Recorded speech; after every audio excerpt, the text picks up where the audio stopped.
Hi అండి అందరికీ. అందరూ ఎలా ఉన్నారు? నేనైతే చాలా బాగున్నాను.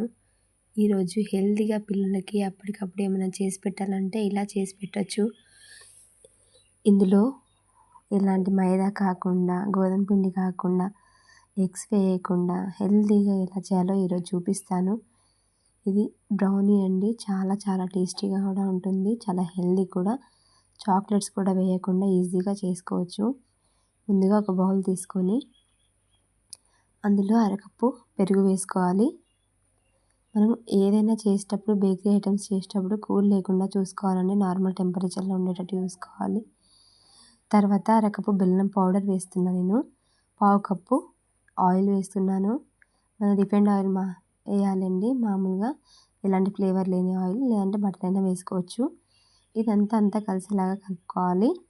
ఇదంతా కలిపిన తర్వాత నేను ఇంట్లోనే రాగులు ఉంటే మిక్సీ పట్టానండి. అది ఒక కప్పు పావు ఫ్లోర్ అయింది.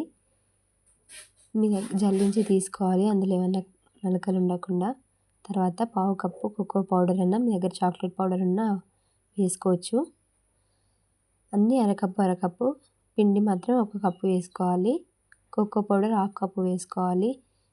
Half table spoon baking powder, పావు టేబుల్ స్పూన్ బేకింగ్ సోడా, ఇవన్నీ వేసుకొని మంచిగా మిక్స్ చేసుకోవాలి. మీకు అవసరమైతే కొంచెం పాలు వేసుకుంటూ కలుపుకోవాలి. ఇది ఒకటే డైరెక్షన్లో కలపాలి, లేకపోతే అస్సలు ఫ్లఫీగా రాదు. ఇలా మొత్తం ఒకటే డైరెక్షన్లో కలుపుకోవాలి.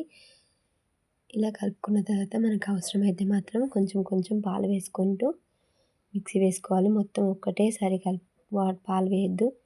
నేనైతే 2 టేబుల్ స్పూన్స్ వేసాను.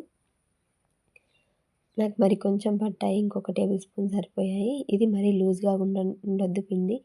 మామూలుగా కేక్ బటర్ లూజ్గా ఉంటుంది కదా, అలా ఉండొద్దు. ఇలా ఉంటే సరిపోతుంది, కొంచెం చిక్కగా.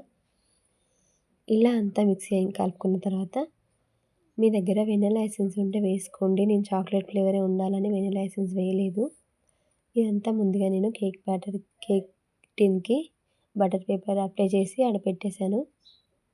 దాంట్లో మొత్తం వేసుకొని మంచిగా సర్దుకోవాలి స్ట్రైట్గా. చూసారా? ఇలా వేసుకున్న తర్వాత ఈవెన్గా మొత్తం సర్దుకోవాలి. నేను దీనికంటే ముందే స్టవ్ మీద పెద్ద గిన్నె పెట్టి అందులో ఒక మూత పెట్టాను హీట్ కావడానికి. తర్వాత ఇందులో మనకి వాల్నట్స్, జీడిపప్పు వేసి గార్నిష్ చేసుకోవాలి. మీ దగ్గర చాకో చిప్స్ ఉంటే చాకో చిప్స్ అయినా వేసుకోవచ్చు. ఇవన్నీ ఇందులో వేసిన తర్వాత ఈ టిన్ని తీసుకెళ్ళి ఆ బౌల్లో పెట్టేసేయాలి. గిన్నె మాత్రం చాలా హీట్గా ఉండాలి. ఒక 10 మినిట్స్ హై ఫ్లేమ్లో పెట్టుకుంటే సరిపోతుంది. ఈ టిన్ అందులో పెట్టుకొని కంప్లీట్లీ లో ఫ్లేమ్లో 25 మినిట్స్ ఉంటే సరిపోతుంది. చిన్న మంట మీద పెట్టాలి. చూసారా? కరెక్ట్ 25 మినిట్స్కి పర్ఫెక్ట్గా కుక్ అయింది. మీకు ఏదైనా ఉంటే ఇంకొక 5 మినిట్స్ అలాగే పెట్టుకోవచ్చు. నాకైతే 25 మినిట్స్కి వచ్చింది. కేక్ అయితే చక్కగా బేక్ అయింది. ఇందులో నుంచి మన టిన్లో నుంచి ఆ పేపర్ తీసేసుకొని డిష్ అవుట్ చేసేసుకోవడమే. చాలా చాలా హెల్తీగా మనకి ఇంట్లోనే పిల్లలకి ఇలా చేసి పెట్టొచ్చండి, బయట నుంచి కొనుక రాకుండా. చూసారా ఎంత చక్కగా వచ్చిందో? మీ దగ్గర చాకో చిప్స్ ఉన్నా కూడా వేసుకోవచ్చు. ఇది మనము ఓన్లీ రాగి పిండి వేసాం కాబట్టి కొంచెం బ్రేక్ అయ్యే అవకాశం ఉంటుంది. చాలా మెల్లిగా తీసుకోవాలి బయటికి తీసేటప్పుడు. చూసారా ఎంత సాఫ్ట్గా ఉందో? తింటుంటే కూడా చాలా చాలా టేస్టీగా ఉంది.